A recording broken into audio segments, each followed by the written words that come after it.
लाल सागर हो या फिर एडन की खाड़ी या फिर अरब सागर, ये वो इलाके हैं जहां पर यमन के आतंकी संगठन हूती का आतंक इस कदर पसरा हुआ है जिसके खौफ की वजह से दुनिया की तमाम शिपिंग कंपनियां अपने जहाजों को इन रास्तों पर भेजने से कतराती हैं, जिसकी वजह से उन्हें करोड़ों का चूना लग रहा है। लेकिन अमेरिका, ब्रिटेन, जर्मनी जैसे देशों की अगुवाई में ऑपरेशन प्रॉस्पेरिटी गार्जियन शुरू किया गया था, जिसके तहत लाल सागर और इन समुद्री इलाकों में अमेरिका और सहयोगी देशों की सेनाएं हूती के हमलों से मालवाहक जहाजों की रक्षा कर रही हैं। लेकिन इसके बावजूद हूती लाल सागर में अपना आतंक फैला रहा है। अब अपने अमेरिकी डिस्ट्रॉयर पर एक के बाद एक 4 ड्रोन हमले किए हैं और इस ड्रोन के निशाने पर अमेरिका की नौसेना थी, लेकिन अमेरिका की सेंट्रल कमांड ने हूती के इन ड्रोन्स को हवा में ही मार गिराया है। सेंट्रल कमांड का कहना है कि इन ड्रोन से मर्चेंट जहाजों और अमेरिकी नौसेना को इस इलाके में बड़ा खतरा था। इन ड्रोन का उद्देश्य जहाजों पर आकर फटना था और अमेरिकी युद्धपोत के अपनी आत्मरक्षा में इस ड्रोन को मार गिराया है।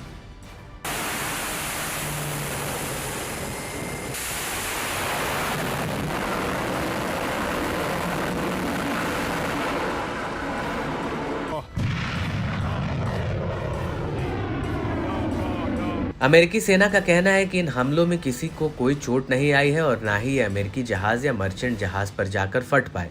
आपको बता दें कि ये दूसरी बार है जब अमेरिकी सेना ने लाल सागर के भीतर लगातार हूती के 4 ड्रोन्स को मार गिराया है। इससे पहले 27 मार्च 2024 को अमेरिकी सेना ने कहा था कि इन ड्रोन्स का मकसद लाल सागर में अमेरिकी युद्धपोत पर हमला करना है।